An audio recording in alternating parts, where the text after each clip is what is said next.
안녕하세요. 목소리 잘 들리시나요?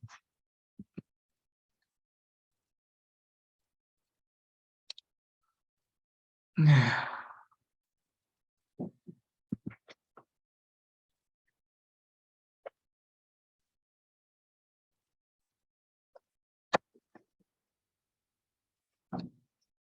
유튜브 올리니까 이제 많이 안 들어오시네. 네, 오늘도 진행해 보도록 하겠습니다. 우선 오늘 가지고 있던 그 CPI 반락하는 것 때문에 들어갔던 나스닥 상방에 베팅했던 금액 중에 저번 시간에 절반은 정리했었고 나머지 30 비중으로 들고 간다고 했었는데 그 중에 나머지 20을 오늘 정리해서 비중 10만 지금 남겨놓고 다 정리가 된 상태입니다.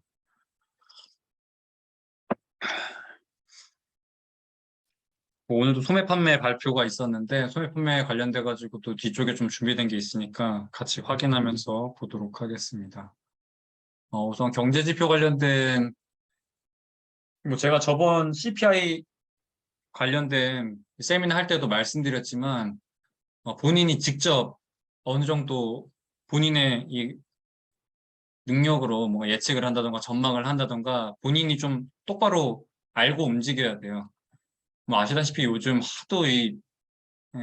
전문가라시고 나와가지고 뭐 하는데 똑바로 맞추는 건 없고 그래서 들고 왔습니다. 그들이 말했던 것 중에 제가 되게 왜 저렇게 해석하지 싶었던 부분들이 있어서 향후에 도 여러분이 이런 건 좀 주의해서 봤으면 좋겠다 싶어서 준비를 했습니다. 우선 첫 번째로 제가 되게 안 좋게 봤던 부분이 요 ISM PMI 지수가 쭉 하락하는 추세였어요.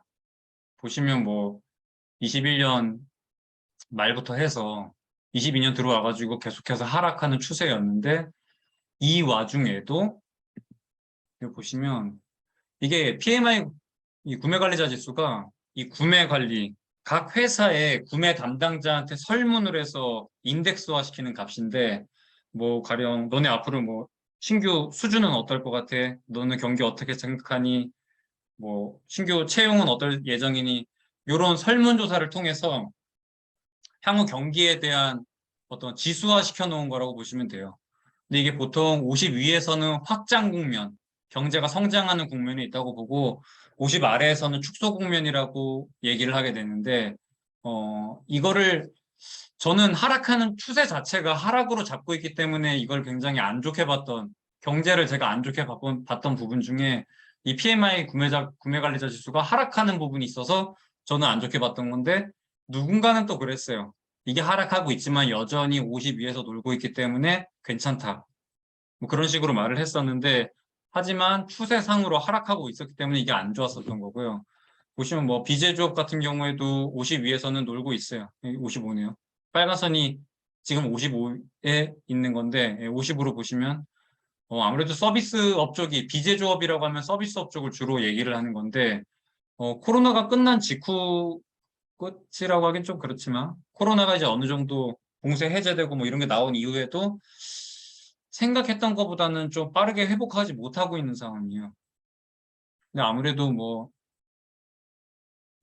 고용 시장 부분에서 좀 타이트한 부분이 있죠, 지금. 초과 노동 수요 때문에 빚어지고 있는 걸로 보입니다. 그래서 이게 빠르게 회복하지는 못하고 있는 상황이에요. 그래서 보시면 신규 주문 같은 경우에도 뭐 내구재 수주도 뭐 비슷한 추세를 보이고 있는데 작년 초부터 해서 쭉 올랐다가 괜찮았어요, 작년에는. 그러니까 전체적으로 높은 수준을 유지하고 있었는데 뭐 작년 말부터 좀 꺾이기 시작해서 이때가 이제 딱 그거죠. 인플레이션 관련돼 가지고 패드 쪽에서 계속해서 언급이 나오기 시작했고 특히 올해 와가지고는 여기서부터 이제 부러지기 시작했죠. 증시도 올해 초부터 굉장히 많이 부러지기 시작해서 쭉 하향 추세를 걷고 있었는데 보시면 신규 주문 같은 경우에도 계속해서 하락 추세를 보이고 있는 상황입니다. 그리고 왼쪽 아래에 보시면 산업 생산인데 산업 생산도 GDP에 직접적으로 영향을 주는 부분이에요. 소매 판매도 그렇지만 소매 판매 산업 생산이 굉장히 중요한 부분인데 계속해서 빠지고 있는 부분이 있었어요. 그래서 뭐 올해 초까지 쭉 해서 뭐 2.9%로 굉장히 안 좋은 추세를 보이고 있는 상황이었고, 다시 연초에 좀 회복하는 듯 했는데 여전히 하락 추세를 이어가고 있는 상황입니다. 도매 재고 같은 경우에도 뭐 아시다시피 재고 관련돼서 문제가 되는 부분이 요즘 많이 있었죠. 그러니까 요게 추세가 되게 중요한 건데, 작년만 해도 저희가 막 공급망 충격이라니, 뭐 공급망 충격이 인플레이션의 주요 원인이다, 뭐 이런 식으로 말을 했던 부분이 좀 있는데, 전문가들이 나와가지고 생각해보면 그때 이제 뭔가 공급망 충격으로 이게 막 반도체 없고 이게 똑바로 배달이 안 되니까 생산을 못 해냈던 그 경험을 가지고 있다 보니까 아무래도 조금 더 초과해서 발주를 냈던 부분이 있고, 그 부분들이 초과해서 발주 냈던 부분과 전부 다 소진되지 못하면서 쌓여갔던 부분들이 이렇게 이제 도매 재고로 나타나고 있는 거예요. 사실상 이렇게 재고가 쌓인 건 굉장히 안 좋은데, 지금 사실 경제는 안 좋은 거예요. 그냥 딱 봐도 지금 여기 있는 지수들만 딱 봐도 경제는 안 좋은 건 맞는데, 금융 경제는 다른 부분이에요. 실물 경제랑.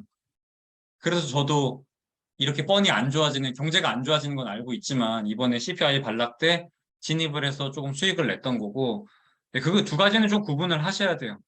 그러니까 막 커뮤니티 같은 데서 계속 막 되게 숏 외치는 분들도 보면 실물 경제가 이렇게 안 좋아서 뭐 숏에다 베팅한다 이런 얘기를 하는데, 그러니까 실물 경제랑 금융 경제는 조금 다른 거예요. 제가 뒤쪽에서도 지금 유동성이 어떤지에 대한 얘기도 하겠지만, 여전히 유동성은 아직 집으로 돌아가진 않았어요. 천천히 조여들고 있고, 장단기 금리 관련돼 가지고도 뭐 뒤쪽에 설명을 하겠지만, 은행단에서 나오고 있는 대출 관련된 부분도 분명히 이렇게 숨통을 조이고 있는 상황입니다. 그래서 그 두 가지를 좀 구분을 하셔야 돼요. 그래서 그 숏을 외치는 분들이 틀린 건 아닌데, 이렇게 실물 경제가 안 좋아지고 있는 건 맞는데, 때가 아니라는 거예요, 때가. 금융 경제랑 실물 경제랑 그분이 말하는 게 틀린 건 아닌데, 그러니까 경제가 안 좋아지는 건 맞는데, 그러니까 베팅 자체가 다르다는 거예요. 그걸 놓치니까 그 놀림을 받고 있지, 쇼충이라고. 그 두 번째로, 제가 이 부분 관련돼 가지고는 이건 뭐 연초부터 계속 말씀드렸던 건데, 제가 진짜 우려하고 걱정이 되는 부분이 이 소매 판매가 부러질 때가 진짜 문제가 될 거다라고 말씀드렸었죠. 뭐 저랑 같이 제 방에 계속 있었던 분들은 뭐 계속 이걸 제가 진짜 도대체 몇 달 동안 언급했는지를 모르겠는데, 소매 판매가 결국엔 부러질 거라고. 요 파란색 차트 왼쪽 레전드 참고하시면 되고, 요 초록색은 오른쪽에 CPI예요. 물가지수라고 보시면 됩니다. 그러니까 그들이 말하던 건 여전히 소매 판매가 매우 견조하게 급등하고 있다. 근데 특히 소매 판매 같은 경우에는 GDP에서 이 미국의 GDP는 소비 부분이 실화를 차지할 정도로 소매 판매가 굉장히 중요해요. 근데 연초에 뭐 이거 엄청 막 급등해서 좋다고 뭐 난리지겠던 분들, 그럼 뭐 하나? GDP가 2분기 역성장 났는데. 물론 명목 GDP로 했을 때는, 그러니까 인플레이션이 너무 높다 보니까 GDP가 그렇게 급격하게 부러진 부분이 있는 건데, 소매 판매를 볼 때도 그럼 인플레이션 적용된 걸 봐야지. 자, 이건 좀 차트를 좀 길게 들고 오긴 했는데, 이 그러니까 인플레이션으로 이 프라이스 자체가 올라갔는데, 양 자체는, 그러니까 양이 여전히 동일한 수준인데 프라이스가 올라갔어. 그럼 소매 판매는 계속해서 증가하는 것처럼 보이지만 사실상 이 양 자체가 빠질 수도 있는 거거든요. 그러니까 인플레이션이 아시다시피 9.1% 찍고 지금 뭐 8.5%까지 내려오긴 했는데, 여전히 너무 높은 수준의 이 물가 상승률을 보여주고 있는 거에 반해서 소매 판매가 올라가는 속도는, 이 인플레이션 상승 속도 대비해서는 현저히 둔화되고 있는 게, 이거는 한 넉 달 전부터도 이미 소매 판매가 꺾였을 거예요.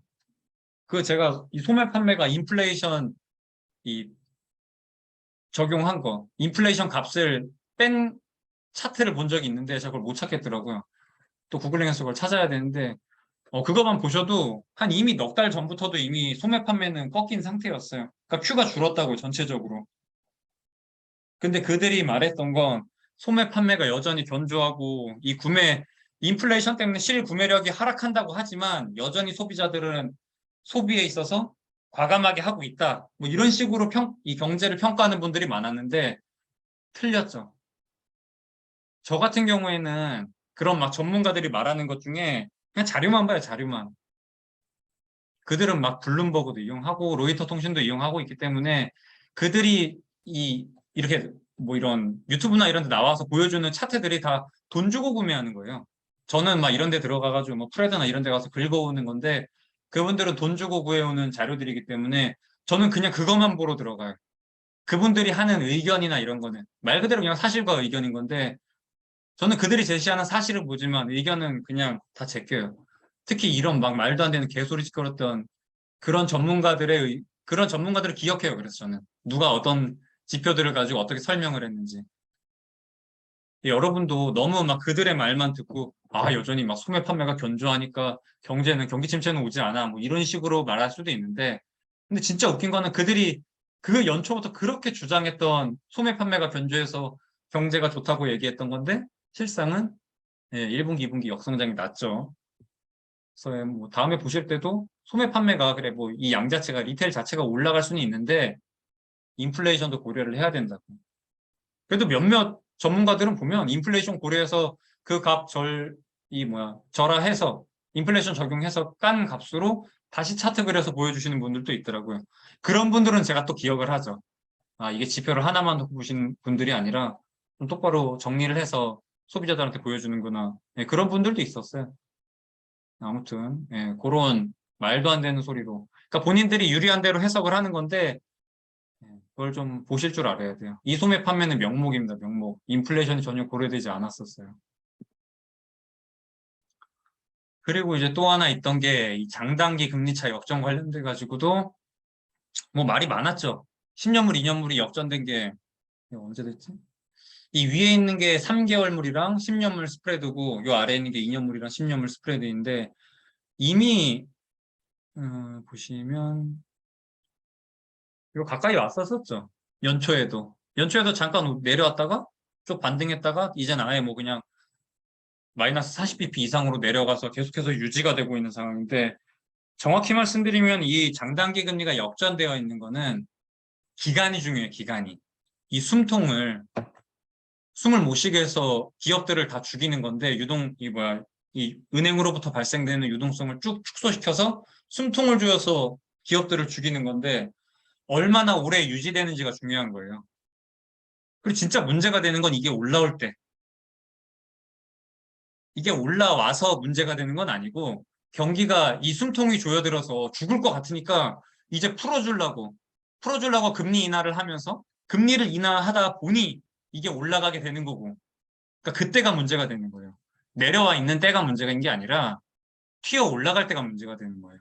근데 이게 숨통을 조이고 나서도 그러니까 이 로직을 똑바로 이 순서를 정확히 이해를 하셔야 돼요. 숨통을 조이는 게 먼저고 이게 장단기 금리가 역전이 돼서 숨통이 조여지고 쭉 숨을 막아두다 보니까 죽어. 경제가 죽을 것 같아. 그래서 연준이 금리를 인상하기 시작하면 다시 단기 금리가 이 기준금리 올라오는 거에 맞춰서 쭉 상승을 하다 보니 다시 마이너스였던 게 플러스로 전환이 되는 그 시점부터가 진짜 문제가 되는 거예요. 그러니까 이미 숨 막혀서 죽을 때 금리를 인하하면서 이게 튀어 올라오는 상승될 때가 문제인 거예요. 그러니까 금리를 인하할 때 그때가 진짜 실물 경제가 다 개박살이 나는 순간으로 보면 됩니다. 근데 이런 로직을 모르면 뭐 금리 인하되네 그럼 말 같지도 않은 소리 하면서 금리 인하하면 그때 문제인 거예요. 금리 인하하면은 그때 죽었다 싶은 그 지옥이 펼쳐지는 건 금리를 인하할 때인 거예요. 아무튼 이 10년물과 2년물이 역전됐을 때 요때도 요 연초에 10년물, 2년물 역전됐던 연초에 사람들이 이때도 막 말했던 것 중에 하나가 뭐 10년물, 2년물을 보는 게 아니라 10년물과 3개월물을 본다. 이건 파월도 이 말을 했어요. 나와가지고. 우리가 연구하고 뭐 논문도 많이 봤는데 10년물이랑 3개월물이 역전되는 게 진짜 문제다. 이제 역전될 거죠. 아니, 그러니까 역전이 되는 게 너무 당연한 건데 이 연초에 몰랐나? 이거 역전될 거를? 그럼 그들이 말하는 게 이제 펼쳐지는 건데 그럼 그땐 도대체 왜 이 10년물이랑 3개월물이랑 2년물을 보는 게 아니라 3개월물을 봐야 됩니다라고 왜 말했는지도 저는 솔직히 이해는 안 돼요. 심지어 파월도 나와가지고 2년물, 10년물 역전됐는데 아 그거는 괜찮아. 10년물이랑 3개월물 역전되는 게 문제야. 근데 맞긴 맞아요. 은행들이 은행 간에 거래하는 데 있어서 3개월물짜리로 보통 금리로 자금을 조달하기 때문에 3개월물이 중요한 건 맞아요. 근데 10년물, 2년물이 역전되는 그때에도 이 3개월물이 역전되는 거는 너무나 자명했다고요. 너무 당연한 상황이었어요. 근데 그걸 몰랐나? 근데 사람들 그때도 이제 막 믿었죠. 누가 막 또 커멘트에다 글을 써. 10년물, 2년물 역전돼서 큰일 났다. 그랬으면은 아니야. 뭐 파월도 와가지고 뭐 3개월물이 중요하다고 했고 어떤 전문가도 3개월물이 중요하다고 그랬어. 그런 뭐 이 댓글을 다는 걸 잘 봤는데 아휴 참 깝깝합니다. 그래서 아무튼 3개월물 중요한 건 맞아요. 근데 이 역전됐던 이 연초의 이 시점에도 3개월물이 역전되는 거는 너무나 뻔한 상태였다고요. 그리고 실제로 이제 그들이 말하는 3개월물과 10년물이 역전되는 상황이 이제 온 거예요. 이 3개월물은 FOMC가 6주마다 열리니까 사실상 그냥 기준금리랑 3개월물이랑 거의 동일하다고 보시면 돼요. 근데 뭐 블라드도 그렇고 요즘에 나오고 있는 연준 의원들도 말하는 거 들어보면 올해 안에는 3.7까지는 거의 뭐 기정사실화되어 있죠. 금리 인상을 하는 게. 지금 블라드 같은 경우에는 4.0%까지 올려야 된다라는 말도 나오고 있고. 그리고 테일러 준칙이라고 해서 이 연준이 막 자기들끼리 이 소수의 의견으로 많은 사람들한테 영향을 주는 기준금리를 결정하는 걸 막기 위해서 어떤 테일러라는 사람이 공식처럼 만들어낸 지금 이런 경제 상황, 소비자 물가, 이런 실업률, 뭐 이런 GDP에서는 이 정도의 기준금리가 중립금리야라고 하는 그 공식을 만들어 놓은 게 있어요. 저 연준위원 17명이 모여가지고 대충 지네끼리 소수가 머리 맞대고 중립금리가 얼마야라고 얘기하는 거를 막으려고 소수에 의한 뭔가 다수의 삶이 바뀌는 것을 막기 위해서 이 테일러라는 사람이 공식을 만들었는데 그 공식에 의하면 5%도 넘어요. 지금 상황에 지금의 이 인플레이션을 잡기 위한 중립금리는 사실상 그 공식대로라면 5%도 넘어요. 뭐 6%, 7% 얘기도 나오고 있는데 일단 연준이 나와서 떠드는 중립금리는 3.5% 정도인 것 같고, 근데 우리는 인플레이션을 잡으러 가야 되니 그거보다 높은 3.7, 뭐 4%까지는 가야 된다는 게 현재 연준 위원들의 전망이에요. 근데 앞으로 이제 뭐 포워드 가이던스 이제 안 한다 그랬죠. 하도 사람들이 내년에 가가지고 금리 인하할 거야라는 거를 먼저 프라이싱하고 있는 바람에 그걸 거뒀어요, 이제 연준이. 장기 금리에 대해서 이렇게 말로 움직이는 포워드 가이던스를 접는다고 이제 철회를 했죠.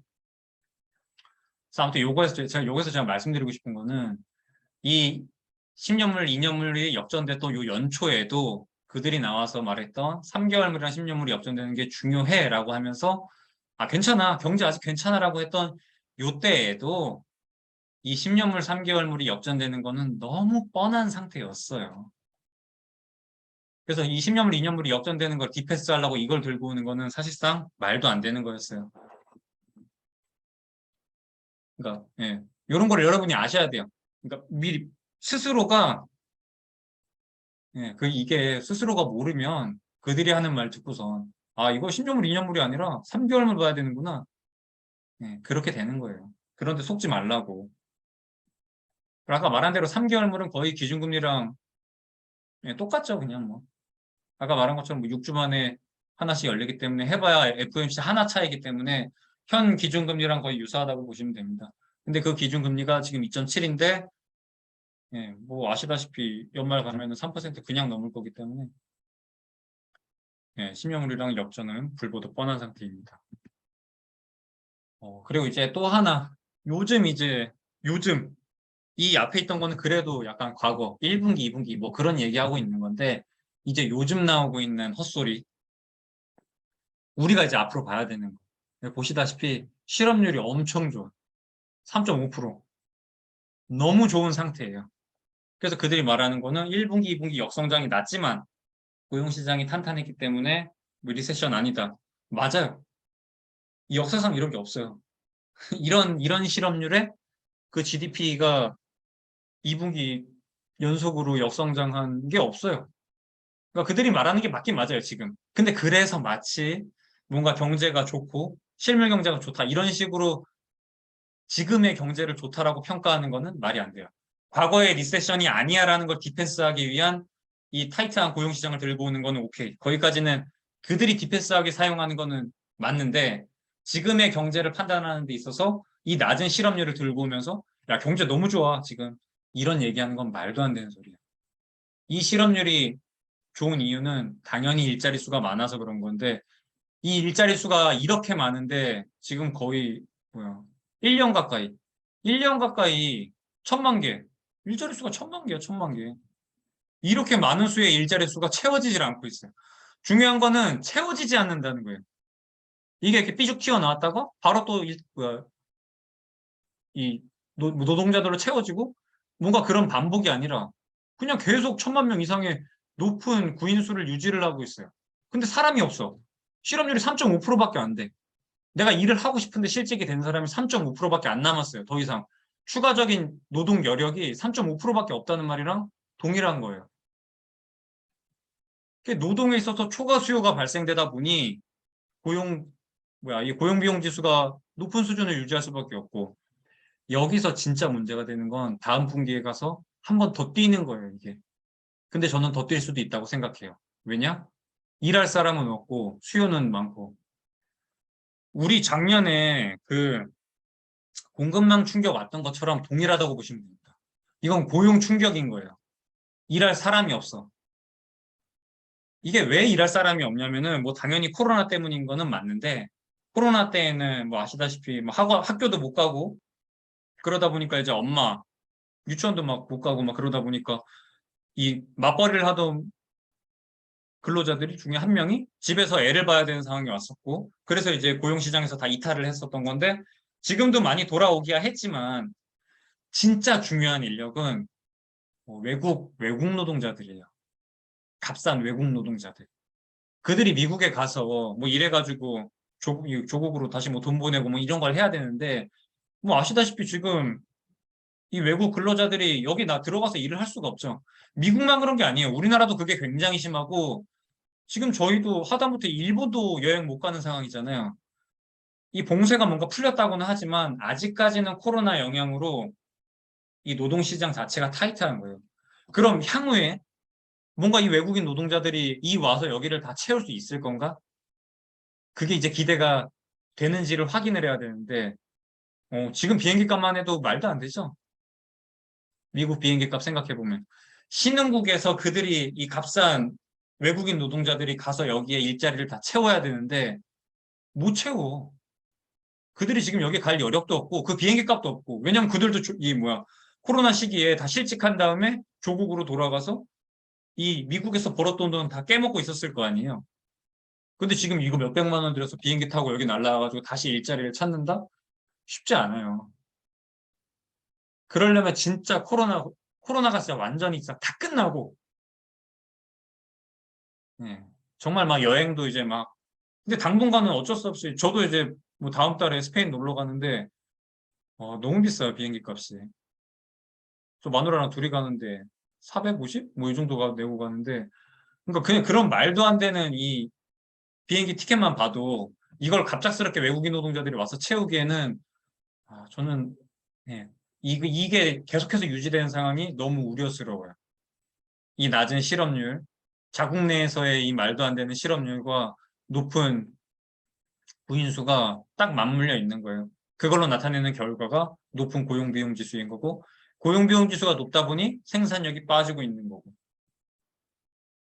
근데 이걸 가지고 어디 나와가지고 뭐 고용시장이 좋아가지고 경제가 좋다고 뭐 튼튼하다 이러고 앉아있는데, 누누이 말씀드리지만 고용시장은 굉장히 후행 지표고, 요 보시면 요 아래에 있는 게, 왼쪽 아래에 있는 게 주간 신규 실업 수당 청구 건수. 보시면 돌아 나가고 있어요.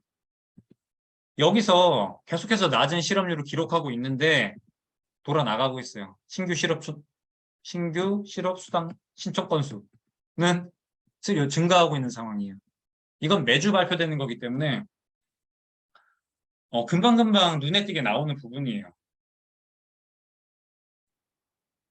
그리고 우리가 왜 이 고용 시장과 관련돼서 계속해서 트래킹을 해야 하냐면 이 위쪽 차트가 이거 2000년부터 제가 끌어온 겁니다. 파란색 차트는 나스닥이에요. 뭐 나스닥이 아니라 S&P 끌어서 상관없는데 그냥 주가 지수라고 생각하시면 됩니다. 그래서 이 왼쪽을 보시면 요 나스닥 차트로 볼 수 있고 요 빨간색이 실업률이에요. 실업률을 오른쪽 레전드 보시면 되는데 보통 과거 2000년부터 보시면은 이 딱 데칼코마니로 움직이는 거 보이시죠?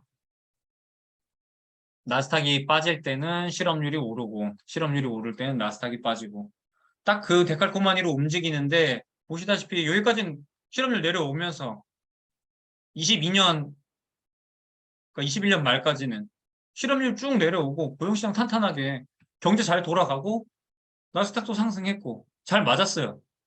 근데 지금 좀 이상하죠. 나스닥은 급격하게 하락했고 실업률이 여전히 아래에 있어요. 뭔가 하나는 움직여야 한다는 거예요. 같이 움직였는데 나스닥이 마침 돌아 나가고는 있지만 나중에 가서 이 실업률이 튀어오르는 때가 오면 그때가 오면 나스닥도 어쩔 수 없어요. 다시 한번 뭔가 조정을 받을 거라고 저는 보고 있습니다, 지금.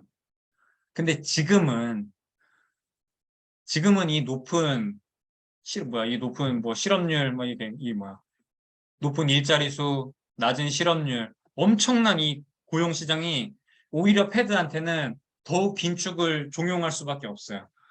근데 제가 이 10년물이랑 인정물이랑 역전된 게 너무 이상한 거예요. 연준이 유동성을 수거하긴 수거하는데 굳이? 굳이 이 10년물이랑 장단기 금리를 역전을 이렇게 길게 유지하면서 유동성을 회수해야 되나? 이게 너무 이상했는데 심지어 QT도 진행하고 있는데 유동성 흡수한다고. 저는 이 부분이 오히려 연준이 예. 요거는 그냥 정말 제 뇌피셜인 거예요. 저는 이걸 연준이 그냥 충분히 의도했다라고 보여져요. 왜냐하면 이 차트 4개 중에서 연준이 되게 꺼려하는 부분이 있어요. 막아야 되는 부분. 이거죠. 고용비용 지수. 실업률이 낮고 일자리도 많고 이 타이트한 고용시장 때문에 이 견조한 고용시장 때문에 고용비용 지수가 이렇게 솟구치고 있어요, 지금. 그때 누누이 말씀드리지만 이 임금 인플레는 하방 경직성이 있기 때문에 내려오질 않아요. 빨랑 인플레이션을 잡아서 끌어내려야 되는데 이 고용비용 지수가 뒤따라서 뒤늦게 올라오고 있는 중이에요. 근데 이 고용비용 지수가 올라오면은 연준은 이걸 내릴 능력이 없어요. 이 인플레를 잡을 수는 없어요. 이건 뭐 수요 충격을 주든 뭐 이 유동성을 축소시키든 그런 걸로 잡을 수 있는 인플레이션이 아니에요, 이거는. 그냥 고착화되는 거예요. 그래서 제가 생각했을 때 요 10년물, 3개월물 역전시키고 10년물, 2년물 역전시키면서 아까 말한 숨통을 조이는 이 장단기 금리는 역전을 연준이 의도하고 있다고 보여집니다. 그래서 이걸로 이렇게 숨통을 조이면 죽어요. 무조건 죽게 돼 있어요. 뭐 경기 침체가 오니 안 오니 할 확률이 올라가니 뭐니 이건 진짜 이렇게 말하는 사람이 있으면 이거 너무 잔인한 것 같아. 이걸 모를 리가 없는데 절대 연착륙 이런 거 없어요. 그 막 전문가들이 나와서 이 말 하는 게 당장 올 건 아니고 저는 올해 아니라고도 보여지진 않고 이게 서서히 그러니까 숨 참을 수 있잖아요, 우리. 숨을 참을 수는 있어요. 근데 죽는 거는 정말 숨이 꼴깍꼴깍 넘어가는 거는 처음에 숨 들이신 다음에 물속에 들어갔을 때 처음부터 힘들진 않잖아요. 이걸 이렇게 조여놓은 상태에서 처음부터 힘든 건 아니라고요. 점점 숨이 조여올 텐데 그게 조여와서 뭔가 실물 경제 자체에 영향을 주는 거는 조금 지연이 될 거예요. 근데 점점 조여오긴 할 거예요. 그 조여오는 게 나타나는 게 저는 여기서부터 나타날 거라고 보고 있어요, 지금. 이 실업률 쪽에서부터. 그래서 이 실업률이 돌아나가기 시작하면은 우리가 뭔가 진짜 다 빤스런 때리는 그때가 오는 거는 이 부분으로 보시면 됩니다. 그 중에서도 주간 신규 실업 수당 청구 건수 여기를 보시면 됩니다. 이 고용지표가 중요한 이유는 실업률이 올라가면 나스닥은 보통은 빠지게 되어 있는 걸 과거 차트 보시면 눈에 띄게 확인을 할 수 있죠. 향후 초점. 잠시만요. 제가 이거 오늘 거 좀 보고 올게요. 나스닥 지금 1% 빠지고 있고 S&P가 4,260 정도에 걸쳐 있어요. 뭐 아시다시피 저야 뭐 맨날 그냥 S&P 기준으로 말씀을 드리는데 보시면 요 4,300 부근이 딱 200일선이랑 만나는 지점이에요. 그래서 제가 뭐 4,200, 4,250 요런 얘기를 드렸던 게 요 200일선 때문에 말씀을 드렸던 건데 예, 일단은 돌파하는데 실패하고 내려오고 있는 중입니다. 근데 보시다시피 거의 뭐 5일선도 깨지 않고 계속해서 상승세를 보이고는 있었어요. 그래서 이게 뭐 단기 조정 정도로 볼 수도 있을 것 같은데 일단은 저는 다 정리하고 비중은 10%만 남겨놓은 상태에서 현금이 한 70 정도 될 거예요. 저 같은 경우에는 현금화 해야겠다고 생각이 들면은 익절을 하면서 지금 손해 나고 있는 부분이랑 같이 정리를 해요. 똔똔이 맞춰서. 그래서 전체적으로 수익이 나진 않지만 제가 물려있던 부분들을 그런 식으로 탈출을 시켜요. 이 단기 자금을, 이 단기 수익을 노리고 딱 들어가서 먹고 나오면서 지금 물려있는 부분들이랑 같이 정리를 해요. 저 같은 경우에는 지금 현금 비중이 좀 많이 높아진 상태예요. 그래서 우선은 저는 일단 다 정리된 상태로 보고 있고 다시 5일선 맞고 튀어 오를지 아니면 5일선 뚫고 쭉 내려갈지는 확인을 해야겠지만 일단 단기는 안 좋을 것으로 보고 있습니다. 근데 요즘에 올라오고 있는 거 보시면 시중에 그럼 유동성은 많이 줄었나? 를 봐야 되는데 이 영래포 자금은 뭐 레포, 영래포 뭐 이런 게 있는데 그냥 이 영래포는 파킹 통장으로 생각하시면 돼요.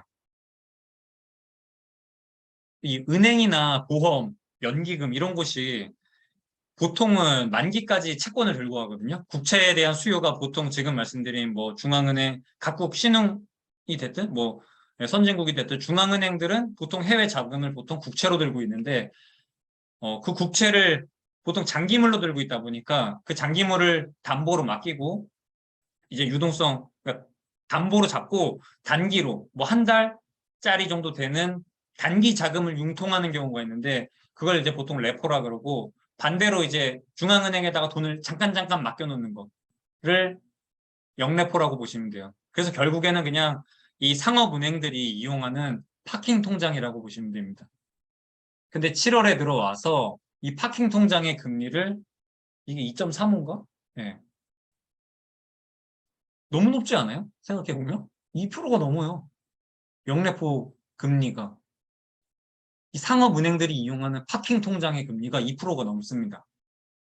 근데 보시면 여기 오버나이트로 들어와 있는 영래포 자금이 2조가 넘어요. 어마어마한 양이 여기, 이거 다 단기 자금이에요. 단기 자금이 여기 숨어 있어요, 지금. 숨어 있는데 이게 언제든 뭐 증시가 됐든 어디든 튀어나가서 확 들어올릴 수 있는데 아직까지는 눈치 보기인지 여전히 많은 유동성은 존재한데 근데 투자할 때는 없다 보니까 이 파킹 통장에다 넣어놓고 기회만 보고 있는 거라고 보시면 돼요.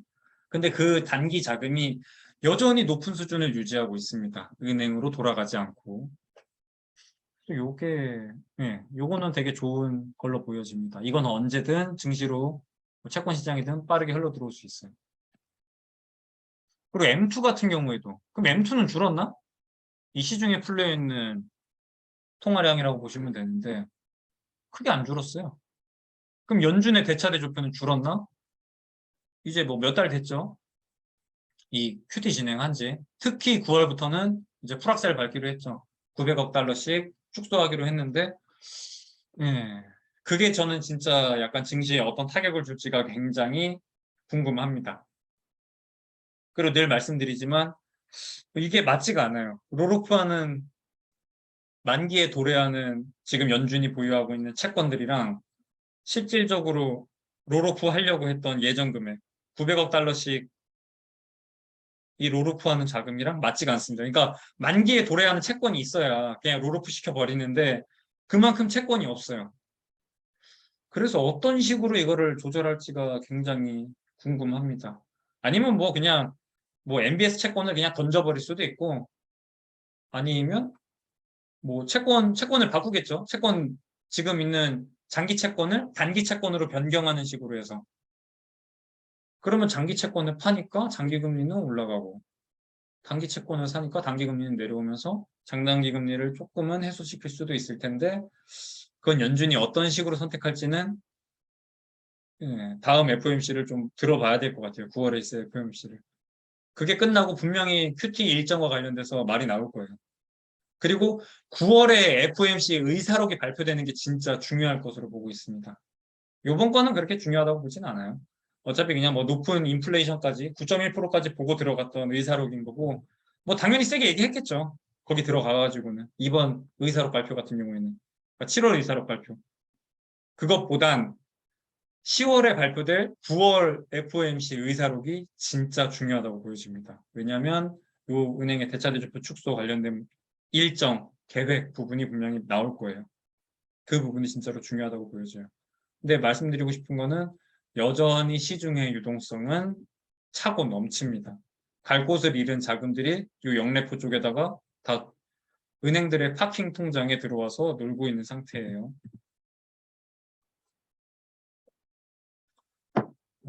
그리고 요거는 제가 오늘 들고 온 게 뭐 눈이 몇 번을 제가 말씀드린 적이 있는데 미국 2년물하고 한국 2년물 비교해 보시면 지금 물론 미국의 2년물이 미친 듯이 뛰어다니고 있긴 해요. 아주 발작을 하고 있는데 2년물은 보통 기준금리와 연동돼서 굉장히 민감하게 움직이기 때문에 지금의 이 높은 인플레이션과 저 고용 비용 지수가 올라오고 있는 부분이 지금 패드 입장에서도 굉장히 까다로울 거예요.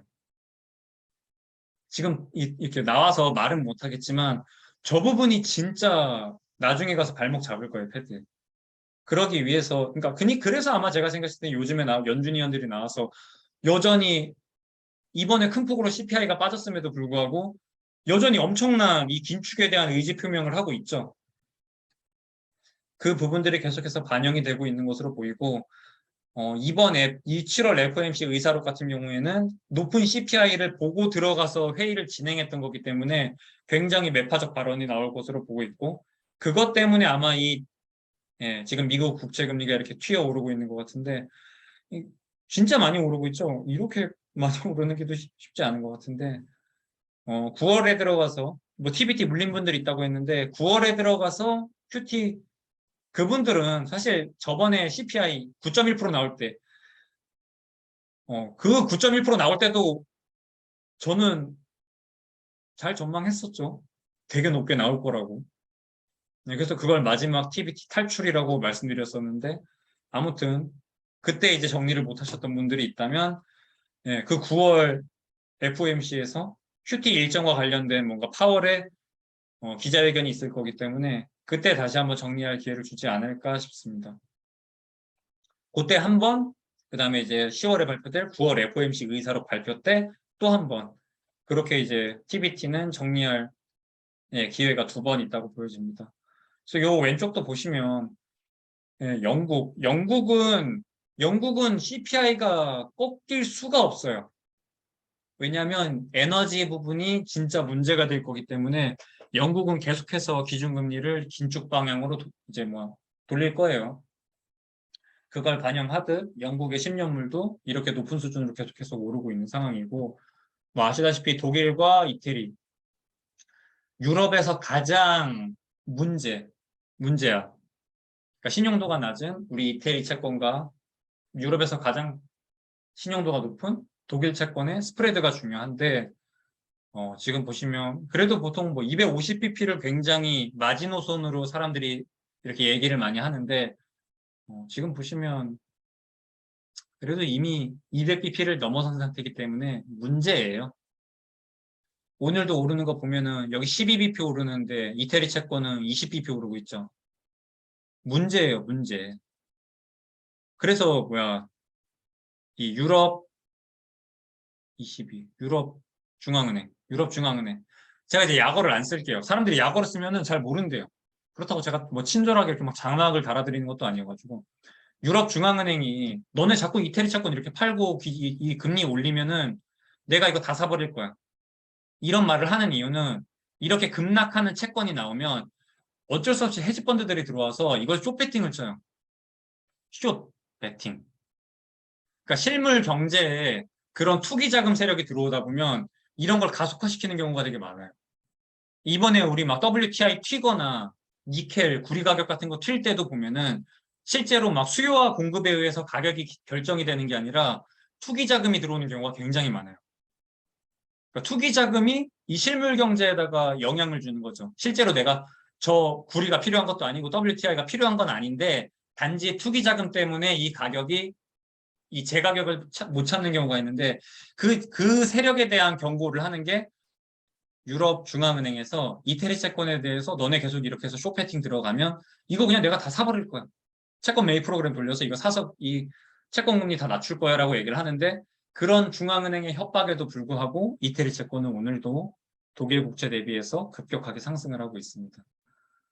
지금 이 전 세계 경제에 뭐 도화선이 되게 많아요. 그러니까 시한폭탄이 되게 돌아가는 게 많은데 뭐 중국의 부동산 문제도 있고 유럽 같은 경우에는 지금 여기 보이고 있는 이런 약한 고리들 특히 이태리 채권 여기는 이 많은 유럽 국가 중에 어느 한 국가라도 뭔가 디폴트가 나면은 다 무너집니다. 전부 다. 왜냐면 여기는 유럽이기 때문에. 유로로 엮여 있죠. 뭐 영국이 이제 뭐 브렉시트 했으니까 빠졌으니까 뭐 상관은 없는데 모두가 공통화폐를 사용하고 있고 재정이야 뭐 독립적으로 운영을 하고 있지만 그러니까 뭐 독립적으로 운영을 하고 있으니까 이태리만 이렇게 망해가고 있는 거고. 그래서 이 유럽 쪽에서도 요 부분이 있고, 신흥국은 신흥국대로 지금 미국이 긴축으로 돌리면서 강달러가 됐고, 신흥국은 물가는 물가대로 올라 있는데, 달러를 바꿔서 나가서 원자재를 사와야 되는데, 달러가 강세로 돌면서, 신흥국은 신흥국대로 계속해서 환율 압박이랑 물가 상승분이랑 두 개를 양방으로 맞으면서 또 문제가 되고 있고, 지금 보시다시피 한국 같은 경우에도 신흥국 중에서 가장 신용도가 높은 한국임에도 불구하고 미국이랑 금리가 역전되어 있는 상황입니다. 2년물도 보시면 30bp 정도 역전나고 3년물도 보시면 30bp 정도 역전이 난 상태예요. 네, 그래서 지금 전 세계 자체가 도화선이 되게 많아요. 근데 그러니까 이런 상황일수록 오히려 기왕 투자하실 거면 미장에다가 하세요. 미장에다가. 국장에다 하지 말고. 국장이 지금 뭐 태조 이방원? 예, 뭐 그런 데다가 지금 자금이 많이 몰리고 있긴 한데, 그거를 이제 딱 주도주라고 보기 좀 어려울 것 같아요. 뭔가 이렇게 주도주라고 하는 게 나타나줘야 되는데, 뭐 반도체도 아니고, 자동차도 아니고, 예, 그럼 주도주가 없어서 특히 국장 같은 경우에는, 저 같은 경우에는 좀 투자하기가 꺼려져요. 차라리 막 강달러 하고, 재정 정책도 막 부양책 지금 몇 개나 지금 두 개나 통과시켰죠. 반도체랑 2차 전지 관련돼서. 물론 그 부양책이 다 미국 자국만을 위한 재정 정책이기 때문에 오히려 한국 같은 경우에는 오늘도 아까 누가 기사 올려주셨었는데 예, 현대차 전기차 생산 관련해 가지고 국내에서 전기차 생산하는 거는 미국에 못 판다고 보시면 됩니다. 근데 지금 현대차랑 이 기아차랑 미국 본토에서 만들고 있는 전기차는 없는 걸로 알고 있어요. 뭐 GV70 일부 전기차 생산한다고 하는데 예. 근데 그걸 또 막고 있죠. 노조가 미국에서 생산하는 거 막고 있죠. 깝깝합니다. 해서 저 같은 경우에는 국장에다 안 할 거예요. 아까 말한 대로 이런 어마어마한 이 영래포 자금 이렇게 많은 유동성이 미국에 묶여 있는데 굳이 국장에다가 할 이유는 눈꽃만큼도 없어 보입니다. 그래서 오히려 지금 들고 있던 국장 인버스는 그냥 오히려 스테이 하는 걸로 네, 향후 투자 전략 짜고 있습니다. 그래서 오늘 200일선 뚫는지가 오늘 정도 조정이면 그냥 뭐 나이스한 걸로 보면 되고 뭐 지금도 뭐 많이 회복한 걸로 보이네. 그래서 앞으로 향후 요거를 뚫으면 조금 더 올라가는 부분이 있긴 할 텐데 그것까지 추격해서 먹고 싶진 않고 저는 그냥 현금 상태로 스테이 할 예정입니다. 오늘 제가 준비한 건 여기까지고요. 뭐 질문 있으신가요?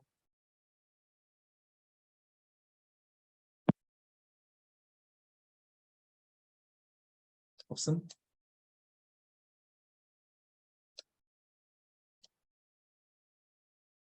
그럼 오늘 여기까지 하겠습니다. 모두 수고하셨습니다. 오늘 나스닥 레버리지 다 정리하셨다고 들었는데 쇼패팅은 그럼 안 하시는 건가요? 그러니까 이게 자리를 보셔야 돼요, 자리를.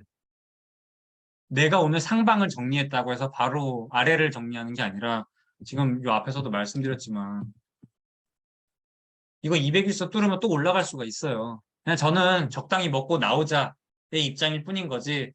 그러니까 뭔가 과매수가 들어오는 바람에 과하게 슈팅이 나왔다. 그러면 그때는 인버스를 치는 건데 지금처럼 애매모호한 상황에 내가 굳이 인버스를 들고 들어갈 필요가 없죠. 심지어 상승 쪽이 더 유력해 보이는 상황에서 굳이 인버스 때리러 들어갈 필요는 없습니다. 그러니까 뭐 상승이 아니면 꼭 인버스다 이렇게 생각하실 건 아니에요. 실업률이 올라가는 거 보시면 나스닥 인버스 들어가시나요? 그때 들어가는 거죠. 그때.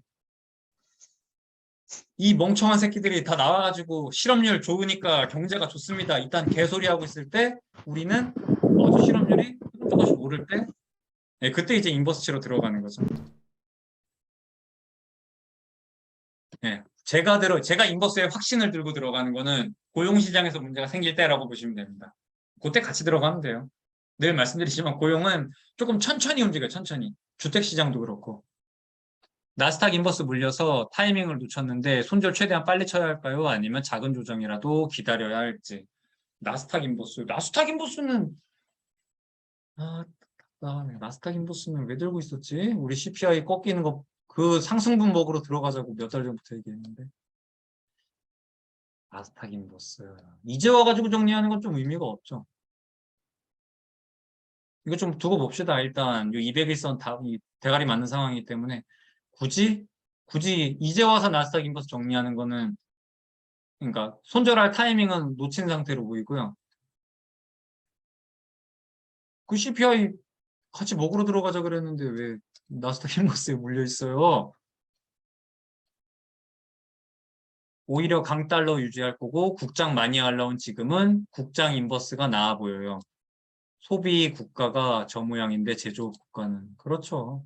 아무래도 경기 침체가 오면 직접적으로 타격이 오는 부분은 우리나라가 가장 심할 것으로 보기 때문에 인버스 때릴 거면 국장 때리는 게 낫죠. 심지어 최근에는 좀 코스닥이 많이 올라오긴 했죠. 오히려 인버스 때리면 그쪽에 더 나을 것 같고 마이너스 15면 꽤 많네. 좀 기다려 봅시다. 우리 실업률이 돌아서는 게 좀 오래 걸릴 거예요.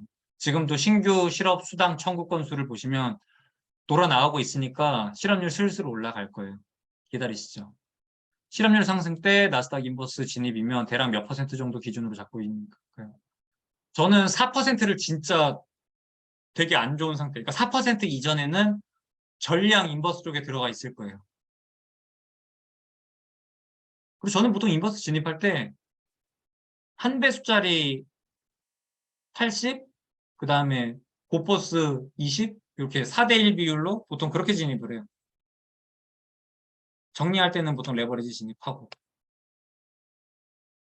네, 해서 4.0%, 실업률 4.0% 넘으면은 경제가 네, 그 정도 되면 개박살 날 거예요. 근데 분명히 천천히 오르긴 오를 거예요. 추세 자체가 실업률이 오르는 방향으로 움직일 거라고 지금 보고 있습니다. WTI는 제가 예전에 말씀드렸던 그 100달러 있죠. 수요와 공급이 만나는 WTI를 제공하는 사우디 입장에서도 오펙 입장에서도 너무 높은 WTI 가격은 오히려 경기 침체를 유발하기 때문에 경기 침체가 유발이 되면 WTI 가격이 급격하게 빠지기 때문에 오펙 입장에서도 너무 높은 수준의 WTI를 유지하는 걸 원치 않죠.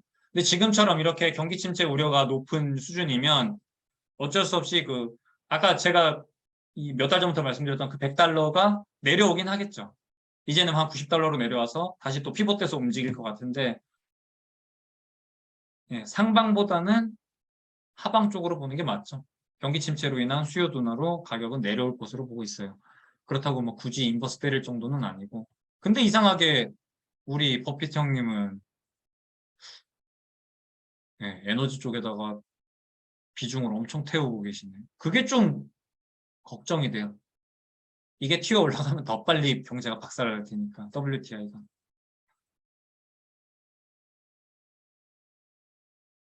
다음 달 CPI는 어떻게 될 거라고 보세요? 그건 좀 봐야죠, 지표를. 근데 오케이, 그럼 봅시다. CPI에서 렌트비 말씀드린 적 있어요, 제가. 10년물이랑 연동돼서 움직인다고.